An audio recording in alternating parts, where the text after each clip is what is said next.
We'll obviously have some more time to work with this document, but let me just welcome everyone. I'm Randy Martin. I'm on the National Advisory Board of Imagining America. Welcome to this session of the Cultural Equity Roundtables. It's really a pleasure to see you all here. What we're really going to try and do today is to launch this conference planning process in a way that forms working groups around some sort of grounded themes and concerns that come from the community, and see if we can't build this into the kind of spine of the conference architecture itself. Marta Marina Vega is going to be joining us shortly, and she'll give some overview of the roundtables. But as you know, we've been meeting in this iteration just over the last several months. And the conference becomes an opportunity for us to find one outlet for this work, and to begin the process of kind of launching some of the thinking work, some of the implementation work, and some of the organizing work for the conference and for our own work going forward. So let me first say, Imagining America itself is a consortium of about 90 institutions of higher education, all of which have a long-standing commitment to campus community partnership. The conferences have moved increasingly towards being working sessions that have convened in different parts of the country that have featured and foregrounded the kind of partnerships that have been taking place in the particular places where the conferences happen. So what we have an opportunity to do with this conference is to bring together this process that's grounded in the circumstances of New York City with a national arena. And our hope is that we're going to come up with some powerful framing language and a powerful agenda that constitutes the spine of the conference, that then becomes an invitation for people who are participating from different parts of the country to engage with that general organizing framework. And our hope is that out of the convening over 3 days, we'll have something that will help facilitate our work here in New York City, but also begins to become a framework for national work around both campus community partnerships, around the questions of organizational sustainability, and around the questions of cultural development. So those really are the three general areas that are being outlined today. Let me just say something about the framework for the conference. The conference is also a 3-day event. What we're anticipating is that on the first day we would have a plenary which brings everyone together, that frames some of the issues that we're confronting, and that would again be very much driven by the work that comes out of these working groups. What's the key understanding of how we got into this situation, with the hopes of coming up with some analysis of how we can move forward. That first plenary session, that would include a larger panel between folks who are coming from community organizations, higher education, and policy sectors, each speaking from their respective perspectives. Would then be followed in the afternoon by a series of site visits, and this has been part of the Imagining America conference programming, to get people into the various communities, to get a sense of what's going on the ground. And in this case, our hope is that many of the sessions that we devise would be taking place in various community sites, so that people can come from around the country and get a more grounded sense of what some of the issues and questions and considerations might be. So that would be the first day of the conference. The second day of the conference would be organized around another series of sessions, and then plenary session where there would be a report back from the issues and concerns and considerations that came up on the Friday session, but also are the culmination of the work that we will have been doing over these next 8 months.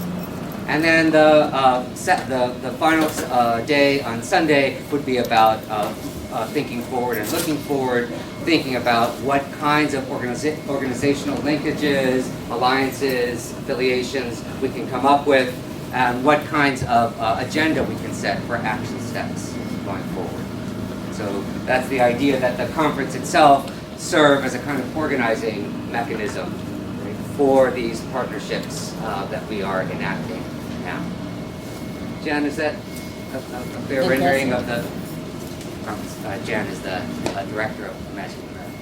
So let me just say a little bit about some of the ideas behind the sessions today. And again, I want to stress that we just wanted to take some of the questions that we had come up with around the tables here and see if we could organize them into a few groupings, conceptual groupings, understanding that those groups will change. The actual work is going to depend on who's around the table. But the idea is to try and begin to articulate what are some of the key dimensions of the work that we're doing.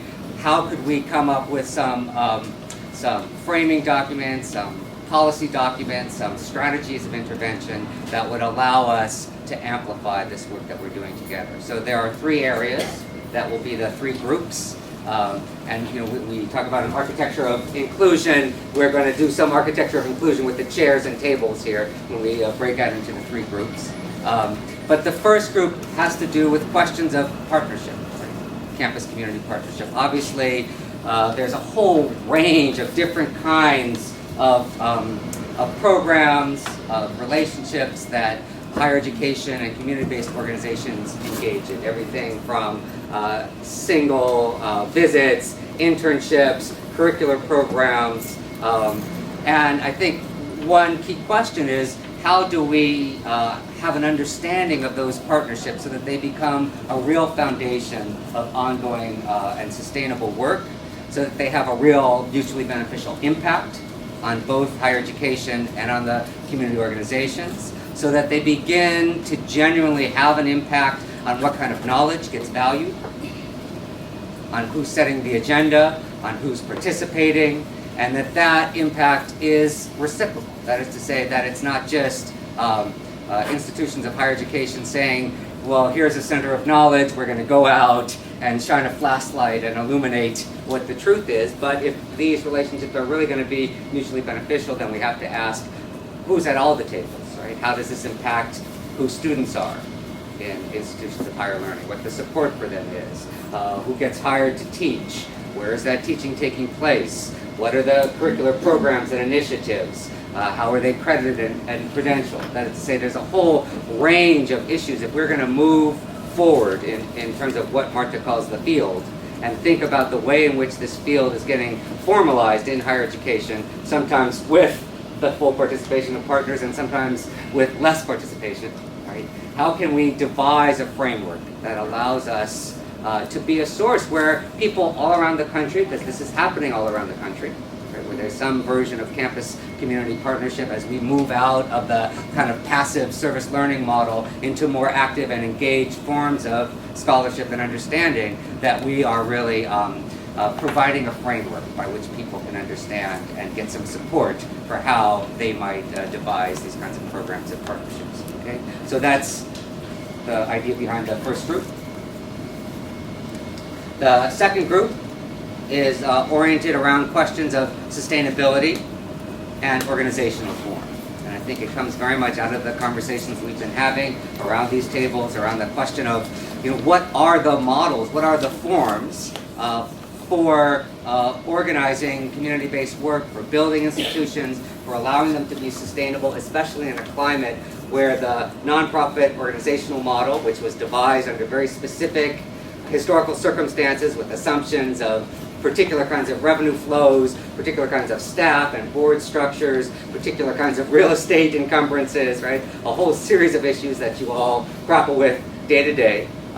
What would it mean to start to rethink some of those organizational premises so that we can make the programs and organizations that we are participating in sustainable, right? So it's an assumption that you know, in one way we could say that the experience of community-based organizations has always been one of confronting various kinds of crises.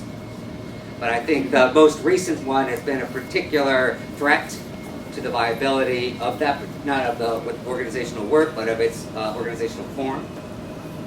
So what are the kinds of leadership, coalition, organizational thinking that are going to take us into some other framework that deals with the circumstances and realities that we're facing.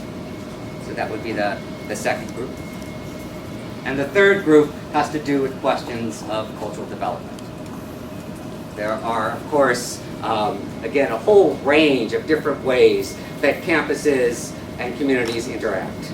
And some of those ways of interacting, of course, when they focused on where their principal consequences have been gentrification or creating higher walls and fences between campus and community, or thinking only in terms of, say, high technology science parks, and that is a model of partnership, where the very models of development have in many ways underdeveloped the potential of community organizations and various kinds of community constituencies to be vibrant and thriving. I think it's interesting, just today there was an op-ed piece in the New York Times about Rochester, right, being exceptional because of the ways in which community-based organizations and high technology and a diversity of different kinds of organizational sizes and scales, and a tapping into regional development monies, a whole series of issues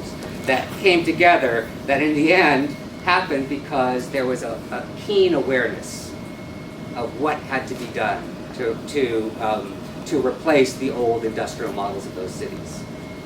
Now, again, New York City is very complex. What have been the responses to what's come after finance and industrialization?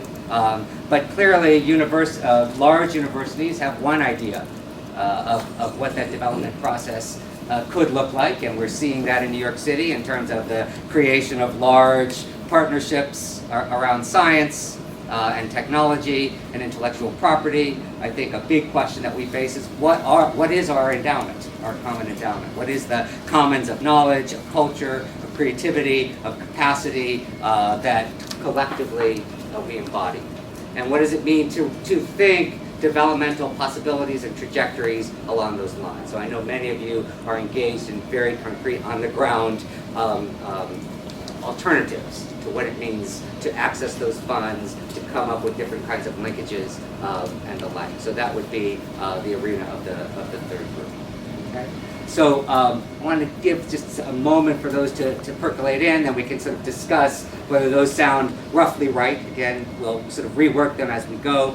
But I want to turn the word over to Susan Sturm, who's going to talk about one concrete project of linking that will allow us to get a kind of clearer sense of what it means to initiate these working groups.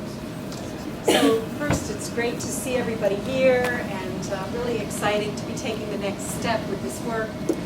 Marta, Randy, and I have really had the pleasure on a micro level to institutions, and we're also working in a genuine partnership between university and community-based organizations in planning this conference. The other thing I just want to say as an opening is that I think another thing that the three of us share along with the IA board is that you know how many conferences that you go to where there's all this great energy generated, everyone's all excited, and then everyone leaves and goes home, and all that energy just dissipates. Maybe you take something home from it, but nothing changes from it. And I think that the three of us, along with the IA board, are really committed to the idea that this conference is the knot in the bow of activity that's going to lead up to the conference, that's mobilizing new kinds of relationships or building on the really vibrant relationships that already exist, using the conference to bring that energy together and to identify a common agenda, and then to have action that takes place after the conference, so that this is actually generating resources, building on the work that everyone is already doing, and hopefully producing some momentum so that this is part of generating movement that can change our own communities and that can also have impact on a more national level. And one of the things that brought me into IA, somebody who, I'm in a law school, I mean that's where my institutional home is that this is an organization that brings together groups of institutions with leadership that really want to do things, that really want to connect knowledge to action, and that see the partnerships between different kinds of knowledge holders and actors as crucial to that work. So I think we're really trying to generate this framework for the conference in a way that builds on work that's already being done and that will take the organization, all these organizations, to the next level. One of the ways in which IA has made a commitment to doing this is to take on a project that Margie Salazar-Porzio, who's sitting over there, who works for the center that I run, and I are helping to co-lead, which is a project on building the architecture of full participation in education. And that project really proceeds from first a critique, which is that there are these different agendas that are proceeding side by side and that are often not brought together. Those agendas are on one hand the diversity, inclusion, equity agenda, and on the other hand the community engagement, public problem solving agenda. And that these two agendas are deeply interdependent, as all of you know in your practice. And both of these agendas are often marginalized in the institutional settings they're in, whether that's in educational institutions or in the community. So this project is really about, number one, a commitment to bringing together the practices and values of full participation, of inclusion, of diversity, of equity, with the practices and values of creating these deep partnerships that are aimed at solving tough problems of deep significance to communities, particularly communities that have been underserved. And then the third piece is a premise of this is that doing this requires institutional reimagination. That our institutions, both in higher education and in communities, are not currently set up in a way that makes that core to their work. So this project is one where we are collaborating with a set of institutions that have made some kind of commitment already through their practices to trying to bring these things together. Most of them have not done it fully because it's really hard to do. And so this is a project that, number one, is looking at a couple of institutions to understand deeply what does it look like when you try to do this. What are the strategies? How do you know when you're getting there? What are some of the barriers that need to be overcome? And how do we need to really rethink the larger environment, the larger policy environment at both an institutional and public policy level to make this sustainable and to make this have impact at a much broader level? And then to use the inquiry with those two institutions, which are Syracuse and USC, as a basis for having 3 different sessions that are bringing together 5 different clusters of institutions with partnerships between higher education and communities to ask these questions in a set of day-long retreats that institutions will build up to and then commit to taking forward and thinking about this across these 3 different settings. We'll have an opportunity at the conference to bring in more institutional partnerships that haven't had the opportunity to participate in those workshops but want to make that kind of commitment and do that work. And this whole theme of linking full participation with public problem solving, grounded in communities and built into the architecture of institutions is a theme that really is going to cut across the entire conference. It's at the heart of all 3 of these working groups. And what we're really focused on is trying to understand what does it look like, how do you do it, and how do you solidify the partnerships and networks to make that happen. And so this theme gives us an opportunity to also bring in people who are doing that work before the conference. And I think that's a version of what we hope to do with these working groups, not only around this linking project, but around the 3 themes that Mandy has put out there, that we really want to encourage and invite and support these collaborations that are already happening between higher education institutions and the larger communities within which they sit, that are willing to ask some of the hard questions about their collaboration, that are willing to say, where do we need to go and how do we work on it, what do we know how to do and what do we need to do differently, and then to use that work to come to the conference and say, here's what we know, here's what's hard, here's how what we're doing might connect to what communities and higher education institutions around the country are struggling with, And now how can we use our systematic sharing of that as a platform for really catapulting a policy agenda forward that would produce some kind of action coming out of the conference. So that's what we don't want this to be just go there, listen to some talking heads or great performances and leave. One thing I did omit, which I have a tendency to do because I'm in a law school, is that another theme cutting all across this is what's the role of arts, culture, and humanities in enabling this work. And that is a key part of this work, that's what can really create the glue, that's what can create the momentum, and that's what can link a set of whole other kinds of advocacy and research projects to having real impact in the world. Marta, you have impeccable timing as ever. Welcome. Did you want to just make some initial framing remarks? We've sort of set up the groups and a little bit about the conference, but if there's things you want to say about how this fits in with the framing of the roundtables. Oh, okay. Well, as you know, that for those of you who have participated previously, the idea of the roundtable is sort of to bring multidisciplinary visions working in culture and the arts and policy and on the ground to have conversations that will lead to maybe new possibilities, right? Because we know that new is not real, right? We know that there are different possibilities. So that in these economic times and in these crises that we're all going through, what are the avenues and what are the pathways that we can take to safeguard our institutions on the ground, as well as to develop partnerships that make sense, that are mutually beneficial. So that one of the conversations we wanted to have was around the role of higher education, right, and community-based organizations, and what those partnerships might look like and what the benefits of developing those partnerships might be. Many of us have a history of developing partnerships that have worked and others have not worked.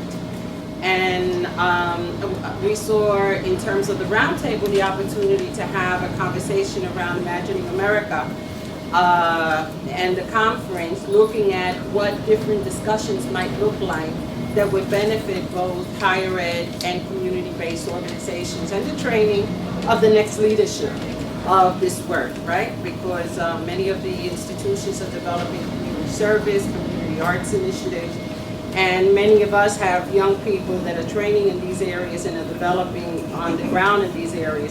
And how do we develop those partnerships to make sure that young people on the ground are credentialized, if that's a word, for the work that they're doing, as well as the intelligences that we bring from the ground and higher education meet in some formative and practical way that will change the conditions of both the institutions on the ground economically and enrich higher education with the knowledge that many of us bring. So thank you for being here.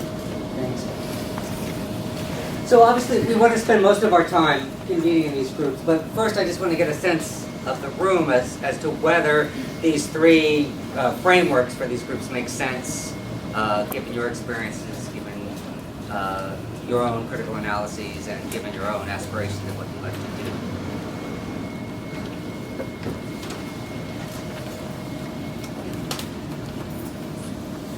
And could you just tell us your name when Okay, yeah. My name is Lynn Elizabeth, and I'm from New Village Press, and I'm actually from California, rather than part of the New York team here. I just want to put out consideration of Imagining America, and this may already be part of what the framework is. I certainly hear it in the introductory language, the intent for the conference. I would like to challenge IA to be responsible and responsive to the acceleration of civic engagement that's happening right now, and to look at ways to be of service, to really have the faculty and the students who are already in the street or involved in activist work of some kind on various issues of concern, and the artists as well.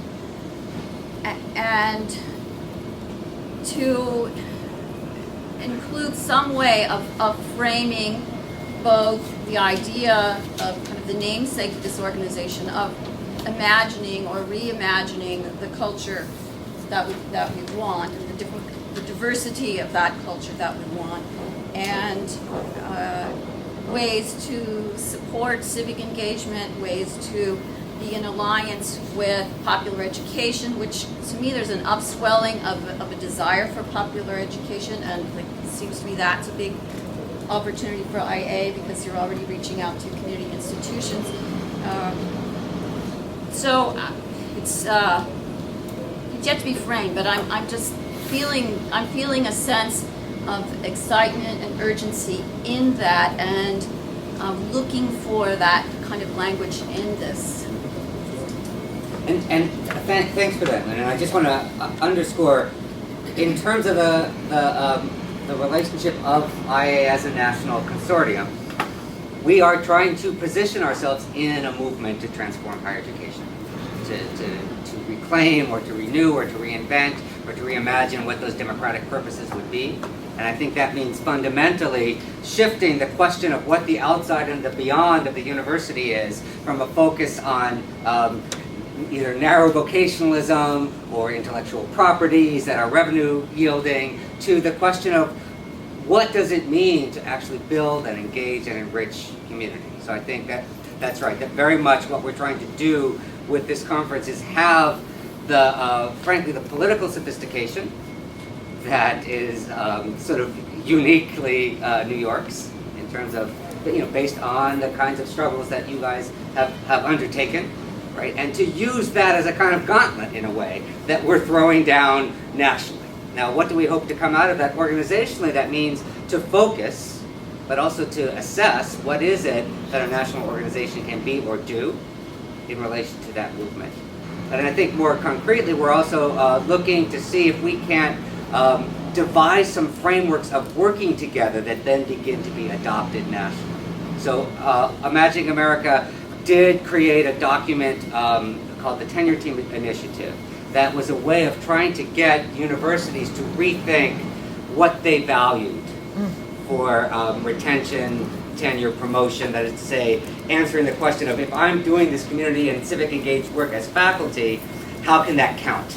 How can that be credited, right? And so that has to do with a larger shift in the kind of knowledge that gets valued and then who gets to stay and run the joint, if you will. So we're trying to enlarge that model.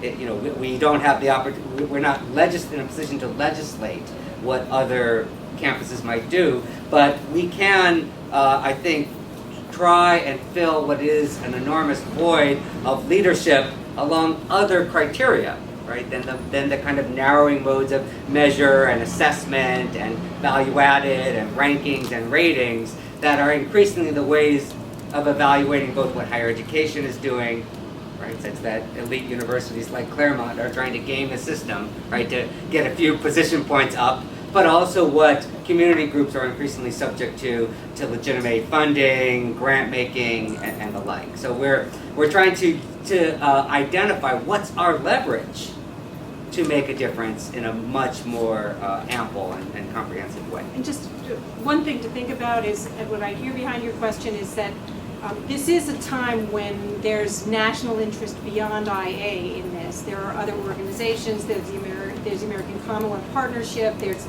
other organizations. And what I hear you saying, which is something that I hope will come out in the meetings, is are there ways in which we might want to think about, particularly for the policy day, not thinking about IA in relation to some of these other movements or networks that are developing that IA is a part of already, but where no one organization is going to do this and no one network is going to do this. So, and how do we connect the work and the particular location that IA has with the larger momentum that is developing? So I think that's something that could be very much part of the conversations that we all have.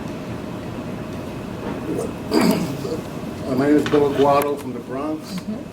And what I like to challenge is the notion of the partnership between the university, college, and the local CBOs, because the CBOs represent, there are two types of community groups. There are the CBOs, the official 501c3s. Then there are the informal groups, the informal artists, everyone who's under the radar, and very rarely do the CBOs and the universities ever interface with these these individuals. And they are the caretakers of the cultures, of the legacies. They are the keepers of the creativity and flame of the passion of their communities. And yet, our face will never interface with their face.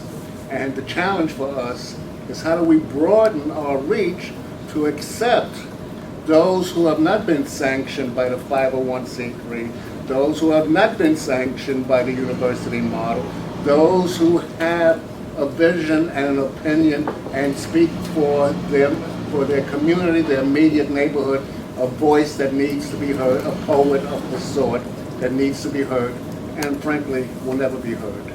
Well, and I think your point suggests that this idea of asking full participation, who is and who is not at the table, that has to be asked not on all sides. That community-based organizations and higher ed institutions have to ask the question, who is and who is not at the table? And I think you're really putting out a very powerful example of that point. It's a cross-cutting point. I'm over here behind you. Person with the camera. Hi, I'm Peter Allen Harper. I'm from Harlem. My friends call me Harper. One of my concerns is that I would like to see ironclad boilerplate in what we do that survives all the way through the end, that is inclusive of the disabled community. In terms of federal guidelines for physical things on doors that open correctly to bathrooms, being able to get into bathrooms, you know, the strict rules, plus an outreach so that we're sure to have modalities of teaching and access that allow folks to come in and participate who are walking without canes or walking without parts of their brain, so that folks can fully participate from that community. And there are advocates out there who, if they're not here today, can absolutely be added to this panel. I'm Laurie Novak from NYU. I came in late, so I apologize if I say anything that was addressed. First of all, Can you speak up, please? okay. I said I want to just apologize first if anything I say. Okay. So the apologies kind of speak loud. So at first, when I saw the title, I took a double take. So I think if that's going to be the title, it has to be a question mark. Like communities and campuses as equitable partners, even to it's. So I just wanted to say that. And in looking at the three groups, I guess there's a couple questions, and some are echoed. I forgot your name already, but by the first statement about bringing in the community more, is this feels like a very top level discussions, like from like kind of more administrative, and I think like we're young people in this, and as a teacher who's trying to get my students excited about things, and also from community participants, if I saw this as the three groups, I wouldn't know where I fit. And as a working artist who's involved in this, I don't know where I fit in this, but I know I do because I'm involved enough with this organization. So I just wanted to throw that in. Could I ask a question just as you're going, because I think this is also helpful to think about, well, how should we configure the groups? As you're speaking, if there's something like this to say, like, this is what I really care about, like this is the issue or the concern that how I would say what I really care about, and I think that will really help us hear what, if you don't see yourself in those groups, like what would resonate for you, because we want this to reflect and create a vehicle or for the work to take place. Yeah. So if there is something that you can say, this is it, this is what it would be, and you don't have to say that right this minute, Yeah, okay, good. but like think about it, but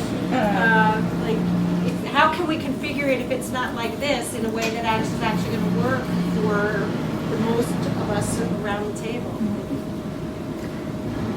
Hi, my name is Kanae Holder. I'm from the Colin Powell Center for Policy Study. I'm listening to the conversation. I'm extremely excited. Listen to what Martha had to say and everyone else. And I'm seeing a nexus where, for the first time in America, where we have all, the sum total of all these brilliant minds, but it's really starting to come to a hilt, where the notions of social justice teaching or education, along with activism, along with the cultural productions that also highlight social inequity, are now penetrating to the halls of Congress, to the president himself. It's just trickling from the apex all the way down. So when I hear the term imagining America, or reimagining America, I literally think from the notion of the cornerstone of how America was founded. And just now, they just have the Monticello, Jefferson, he owned almost 600 slaves conversation. And of course, that's getting pushback.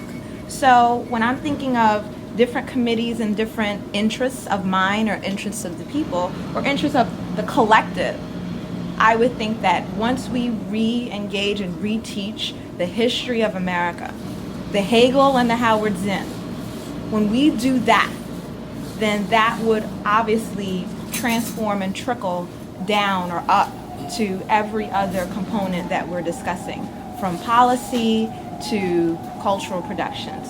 So what I would like to see, and then I've also been very active at Occupy Wall Street, which is yet again, where is that in here now? So I would like to see, obviously NICOR has been doing this for a while, the New York Coalition of Radical Educators, I've been involved with them as well. So one would be social and activist-based education, that is not just a elective, but that is the way that we teach and we engage all students from kindergarten all the way up through higher education. Because right now they're being taught lies. Then from a cultural perspective, Nina Simone said the role of the artist is to reflect the times. So every student who's in some art school, great, you can do whatever you want, but in some way, before you graduate, you get this degree, or you're a curator and you get your curatorial degree, how can you curate or produce art that speaks to social justice and social inequity? And then from a policy end, how can we make sure that all of that ends up happening? That's what I would like to see. I think it's important to decide. One of the things that we've been grappling with and we have to discuss is really framing a reality that doesn't exist. Right. And even using terms in ways that define what we really mean. When I use culture, I use it in terms of how we live our lives totally. It's not art. It's how we think, the principles that we bring into the world, how we function, and how then those get formulated into policy and action, right, for want of a better term. And we know that the way that structures have been built have been exclusionary. So that the point of this discussion, or the point we hope will happen with the conference, is how do you develop platforms that are more equitable, more engaging, and really define, because let's say now colleges are dealing with community service, community arts, and so on, and basically people who develop the field are not there. So then how does the principles that develop the field get infused in the field? Because the principles that developed the field was racial equity, cultural equity, art equity, the engagement of artists, different information and intelligences, diversity of aesthetics that weren't Eurocentric in its perception, so that we have the opportunity to have a broader discussion and also frame a reality that is different, right? So that these ideas are drafts. So this was just to start us thinking. So don't see it as I fit, I don't fit. See it as it's elastic and everybody fits. And how do we make it fit better? Okay? Because if we look at it that way, then the conversation shifts. It's not that I'm not included, I'm included and this has to be added. Is that fair? Oh, yeah, that's, Okay. yeah, So that's just great. what I hear, just as one of these potential in coming from you, is that there's at least some interest in thinking about how there could be partnerships between universities and community-based organizations and other forms of education around rethinking the history and surfacing the history to get us in there. And that could be, like, one way to form a working group could be potentially around one of the themes, where some of these other things we're trying to do get played out in the context of trying to do some work around curriculum. So that's what I hear. And so you could generate some more ideas like that. Good afternoon, everyone. My name is Tiffany Tucker. I run a nonprofit organization called Redemption, located in Brooklyn. And I want to first say thank you very much and congratulate the committee for even thinking of putting this all together. I think this is a wonderful idea. And having studied collaborative movements and what it looks like for a group of people to come to the table, what's also important, I think, for us to remember that, yes, this doesn't have to be a top-up or a bottom-down. Anyway, you know, there's that elastic movement for so many things to happen. For us to also remember that this can be a learning experience and to incorporate government if we want to, you know, to be able to be that impactful, but to have some level of government involved so that we can create those policies and learn what it takes to make policies actually work, so that they can work for all of us and for everyone in the room, and not just for one party versus another party, or not for one group versus another group, but for everyone involved. So involving, you know, some level of government, whether it be, you know, the embassies or, you know, on a federal level, you know, with Obama's new Recovery Act and all the stimulus and the different things that are taking place. But in addition to also involving some business, because I think a lot of times where most of the nonprofits are failing, not being able to understand government and business, it leads for the different dynamics, because so many things now are being intertwined. And even when we look at education as it stands now, it's changing, constantly evolving, and it incorporates all these different levels. So education is not just educating our young people about one specific, you know, theme or topic, but it is about government, it is about business. And so I think that we need to, you know, look at those things as a whole as far as moving forward with the group, and maybe even incorporating some of those people to sit at the table as well.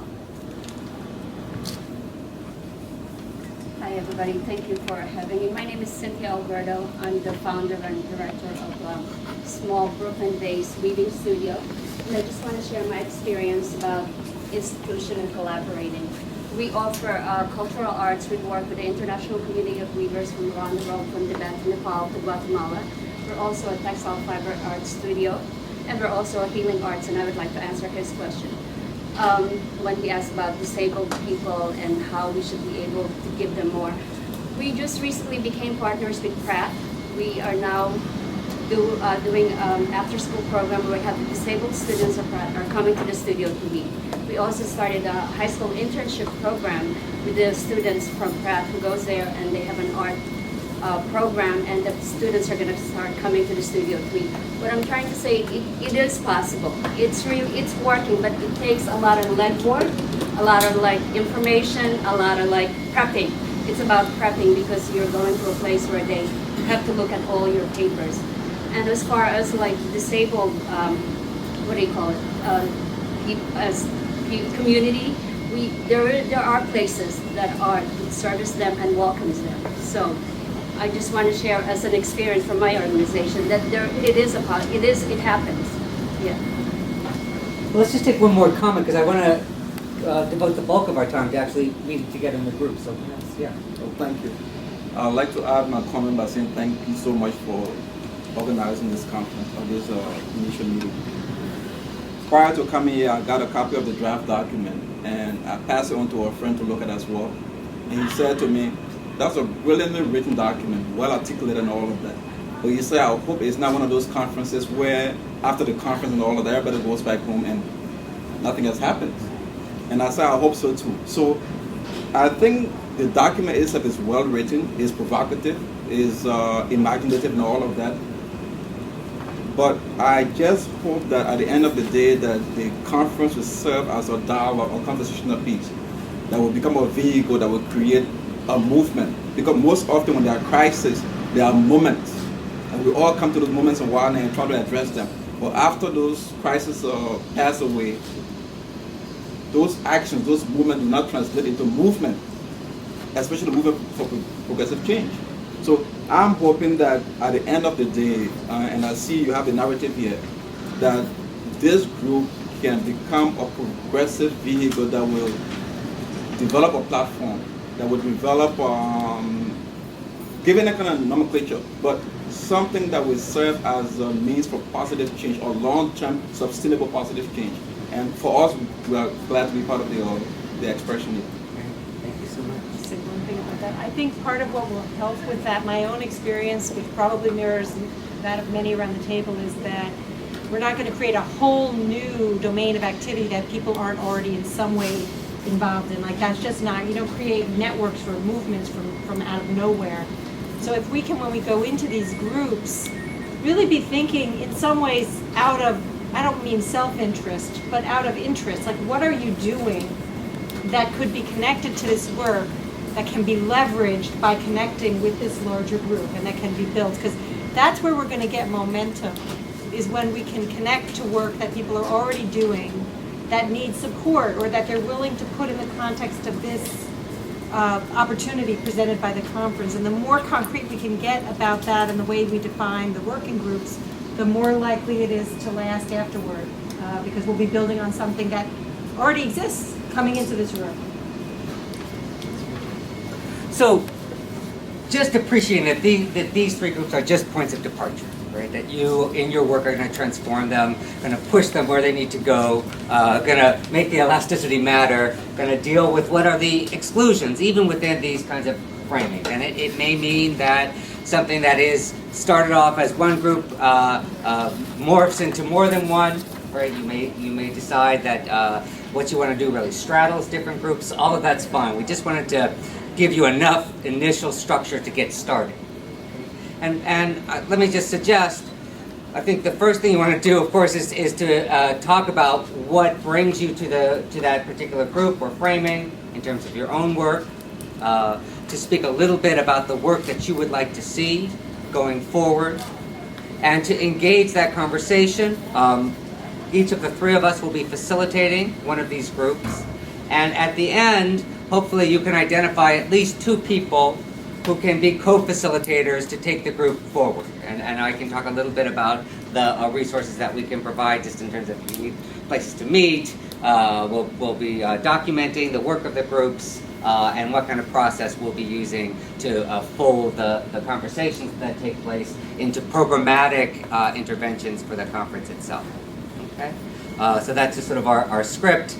We'll spend, again, about 70 minutes in these group conversations, then we'll come back together and talk about what our next steps will be.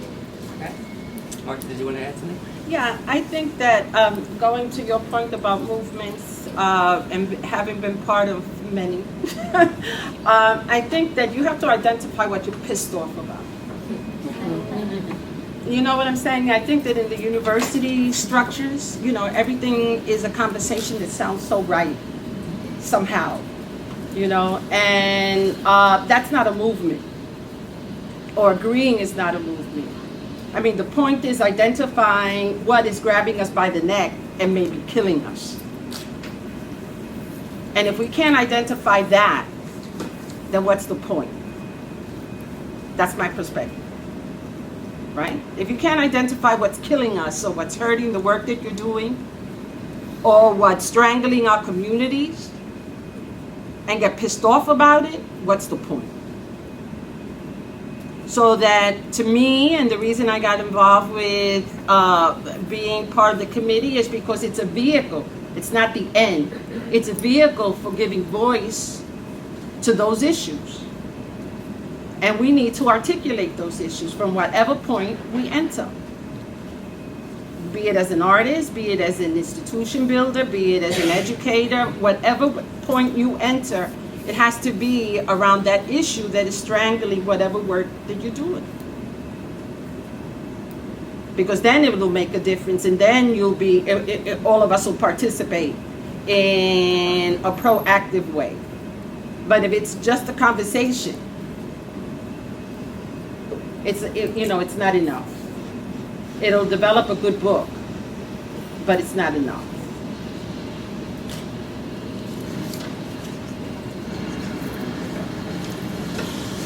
All right, great. So we don't have any music, but I want you to imagine that we're going to play musical chairs, but there's no scarcity. There's plenty of chairs, right? So we'll do the three groups. Maybe in that corner we'll do the first group on partnership. In this corner we can do the second group on organization and sustainability, and here we can do the group on development. Okay. And Marta's going to be facilitating the second group on sustainability. So that's over there? That's over there. Susan will be facilitating the third group on development, and I'll facilitate the first group on partnership.